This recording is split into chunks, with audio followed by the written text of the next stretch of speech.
I wasn't sure if I wanted to make a video on this topic or if I just wanted to leave it as a Word document, but then I remembered that this is the exact kind of video that belongs on this channel. This is the kind of content I've always made, so I figured, why not? I don't usually set goals for myself during the year. I set goals, but not for the year, like just over time. Try not to put too much pressure or expectations. Plus, every time I set a yearly goal for myself, it doesn't work, but this one I'm working hard on. Just as a reminder, I make videos on this channel for me to look back on, for my future self to look back on. It's not meant for the public. If you don't know who I am, maybe go somewhere else. The last video that I posted ended up with way too many views. I don't know what happened. I don't know where everybody came from. The only other people I expect to watch anything on here is friends and family, or people that have followed me for a really long time. So again, not trying to be an influencer, not here to make content for people to watch when they're bored. It's for my future self. This video in particular is scripted because I wrote a Word document and I'm gonna put that into video form. So if it sounds kind of robotic or not authentic, that's why, because it's pre-written. I made it a goal for 2024 to really limit my screen time. In digital well-being and parental controls on my phone, I was able to set a daily limit of 3 hours. Surprisingly, it was difficult to maintain that goal and not go over that time. And this was when I started to realize that we're really addicted to our devices. It was muscle memory to just pick up the phone and scroll through some social media app whenever my brain wasn't 100% occupied. So I started mentally developing a goals list. Number 1, get comfortable with being bored. Then there's the privilege of having all the answers to all of your questions right at your fingertips. Pretty much any thought can be satisfied with a Google search. 2, it can wait. Or you can ask another human being and see if they have the answer that you're searching for. Everyone else around you is on their phones constantly, in the middle of a conversation, at the dinner table, on the bus, walking down the street. We are surrounded by people with sore necks that can only tell you what their shoes look like, not the color of the sky. Number 3, avoiding social norms and peer pressure. What if I put my phone down and I miss something really important? I hear this one often. As soon as I put my phone down, everybody calls me. When you set the boundary and expectation with your companions that you don't have your phone with you all the time and won't reply right away, eventually they realize you're serious and they stop demanding an instant response. Back in the day, if you wanted to reach someone, you had to wait until they were home to either call them and likely leave a voicemail or email them and wait possibly days for a response. Nothing was instant then and we did fine. Why does it have to be now? Number 4, stop expecting and giving immediate responses. Don't pee on my carpet. I learned that one of my worst phone habits was checking everything before bed and everything in the morning. Every social platform I used, email, text, my bank account, everything. For what? What was I looking for? More political stress? More mind-numbing nonsense that has no value? More things I have no control over? Number 5, don't use your phone at least 30 minutes before bed and try to avoid checking it before you're out of bed in the morning. So what about the perks of a cell phone? Having a camera on hand at all times is the first thing that comes to mind for me. Being able to get a hold of someone in an emergency and have someone reach you, this is a very good thing. I hear this a lot. It's a good distraction for social events when you're struggling with social anxiety or an uncomfortable situation. But are we really benefiting from having this escape? Is it really better for us to hide in our screens instead of face a situation that's making us uncomfortable? For me, I don't think so. I've been working hard on being as present as possible, especially because of the work that I do. When you're a caregiver, you can't just sit on your phone the entire time because your client isn't entertaining enough. Whether they're an infant or a senior with dementia, they know when you're not fully involved. They know when the screen is obviously more important than they are, and surprise, they don't like it. I started practicing just sitting. Not with music, not with a book, just sitting and being in the moment. And it sucked for the first while. There were many days in early 2024 that I went over my phone usage time. Why be bored and uncomfortable when I could be watching reels? I don't think we need to cut screen time altogether. I don't think it's bad to watch an episode of TV after dinner or send some Snapchats or read the news or even play some video games. But I do think we get way too much. I've noticed even my parents have developed some habits of scrolling their phones or playing video games for hours. I've also noticed a strong association between I use my device for 12 hours a day and I'm depressed. And I don't think the screens are a remedy. I think they're part of the cause. Without screens, we sleep better. Our brains work better. They work harder. We pay more attention to things. We aren't sitting or lying in bed for extended periods of time, scrolling away at nothing. So how do I calculate my screen time personally? Obviously, there's more than just phones. I wrote this on my PC, and my vehicle has a giant screen filled with endless entertainment. Everybody seems to have a television, a cell phone, a tablet. Screen time, to me personally, is time spent in front of a screen that isn't productive in some way. For me, that would be scrolling social media, watching mind-numbing videos on YouTube, binge-watching TV or movies, playing video games, especially non-creative based games. Things I don't consider to be a waste of time: being creative by doing digital art, renderings, creative video games, writing, etc. If you're working, banking, emailing, watching a video or two, preferably of educational content. Other things that I consider doing instead of defaulting to an electronic, traditional art: organizing or cleaning, playing an instrument, going outside, playing with the pups, talking to someone, going for a drive, or doing nothing.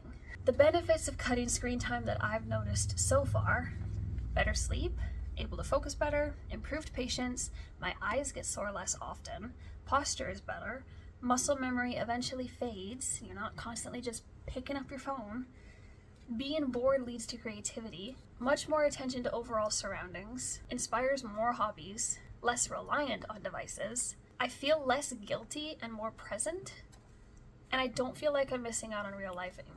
This is a long section, and I am going to be looking kind of here because I'm reading it. So why did I decide to make this goal for myself in the first place? From June to October 2023, I was working 12-hour night shifts. These shifts consisted of about 2 to 4 hours of broken work. Caring for the client in the evening, getting her into bed, checking her every 2 hours, getting some basic chores done, and primarily trying to stay awake. The shift was hour 20 until hour 8, and the easiest way to stay awake was to watch TV. On nights that I was alone, I did some floor workouts, but eventually the boss installed a camera to ensure we were staying awake, and I felt awkward working out on camera. So my daily average screen time was about 12 hours, including the time I spent on my phone or PC at home when I wasn't working. Before this job, I was a nanny. I primarily cared for a 1.5-year-old active toddler who was growing up in a very minimal screens household.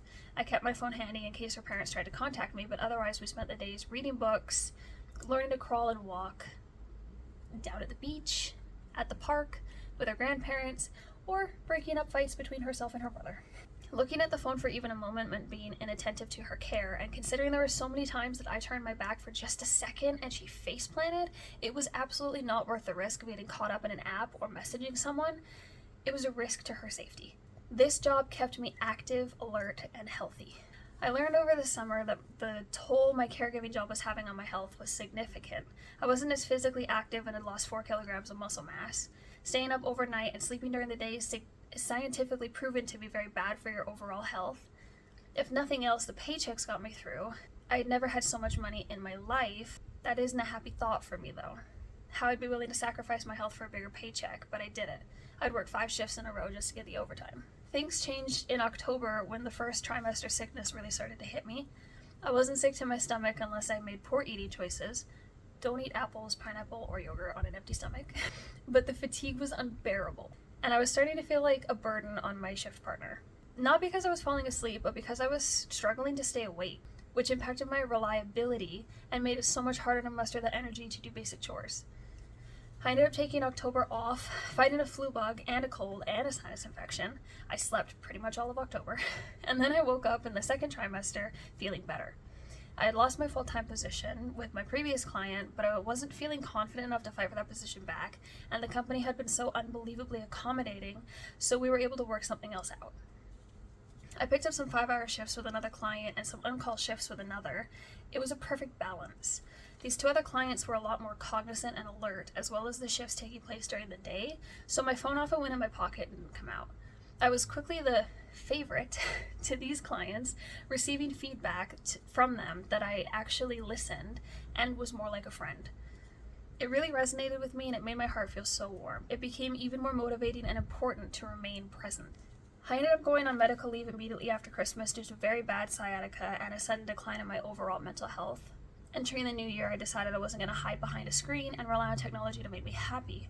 I wanted to be present, spend time with the sun, focus on eating better, and really try to take the utmost care of myself. At this point, I was halfway through my pregnancy and had barely wrapped my head around it. I started thinking more and more about how I wanted to raise my son. I've spoken to and known so many parents from being a nanny and from knowing other moms, and from a very non-judgmental perspective, I look at their parenting methods and their children's growth and behavior. I wanted to find some inspiration towards what works and what doesn't. One thing I commonly saw was children that get a lot of screen time have more behavioral issues, trouble focusing and listening, difficulty sleeping, and some even had learning delays. It was also frustrating as a nanny trying to engage with children and all they wanted to do was watch TV. I'd been told by a couple of moms, the tablet taught my kid this, and it made me really sad. I don't want to give an electronic device credit for teaching my child something that I can teach him myself.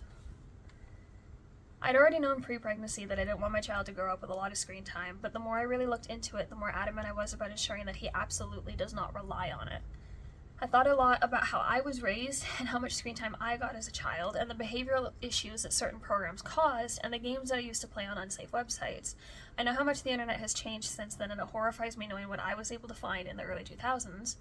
Even though I have an idea of what my child could find now, I still cannot fathom how much worse it's gotten. And although parents argue, just use parental controls and monitor them, it isn't that easy. Once the child is comfortable enough with the technology and savvy enough to get through it, they have access to everything online. I'm not suggesting I want to keep my child offline forever. That is unrealistic and honestly impossible. Keeping things entirely off limits doesn't mean they won't have access, it just means they'll find ways to be sneaky about it. I want my son to be educated on the dangers of the internet and only use it as an asset. I'd also never keep movies or TV off limits, we just won't rely on it. If you're sick and it's been a super long and hectic day, Looney Tunes aren't going to ruin your brain. But if you're just bored, or you can't go outside because it's storming, find something else to entertain yourself with. In order to enforce these rules fairly without being hypocritical, I also have to ensure that I am not relying on screens and technology. And so that takes us back to the original question. Why did I decide to make this goal for myself in the first place? For my overall health and for the overall health of my son. There is more to lose than to gain when it comes to mindless entertainment. I also think kids learn a lot more from hands-on real activities rather than from whatever is on a screen. It's overall healthier for a kid to hide behind a book than an iPad. Boredom inspires creativity, which leads to stronger minds. Posture and overall physical health are better when you aren't bending over a device. What you may accidentally stumble across in a book is less traumatizing than anything you may find on the internet. From everything I've learned thus far, my overall decision is that there is no healthy way for anyone to spend too much time in front of a screen. Period. Especially children. I'm excited to raise my son in the real world and be present with him and with myself. And I'm also okay to accept the bad days when we're both exhausted and sick and the computer stays on for a few hours playing movies back to back so that we can both get some rest. Because sometimes the brain just can't. And that's okay. This has been something that I've been working really hard on this year. It's something that I'm hoping to continue to work on more, and I know that it's going to be a lot easier to not use screens when I actually have a newborn to take care of. There have been a couple of days, even this month unfortunately, where I've just been so out of it, so exhausted physically, mentally, that I've watched more YouTube than I wish that I had. I try not to sit too much in this corner. Although I do try to be creative, I'm writing a lot more and rendering a lot more. I'd like to write more. I think that'll be good for my brain and for my overall English and reading abilities. I'm also trying not to be too hard on myself or unrealistic. As I said, I don't think that all screen time is bad. I do think that there's too much of it, and I really don't want my kid to grow up around it because those early years developmentally are super important, and I'd rather him be looking at the sky and the mountains and wildlife and people and just the world in general instead of sitting in a restaurant on an iPad. We used to go camping when I was younger, and I think we had DVD players, but mostly I just spent my time looking out the window, seeing the world, and that to me is a lot more important. I think kids become very dependent and reliant on these things when you give them to them. If they don't have them in the first place, they don't rely on it. And that is my goal. That's the end of this video. Again, if you're not me or someone who knows me, why are you here? Please don't subscribe. Okay, bye.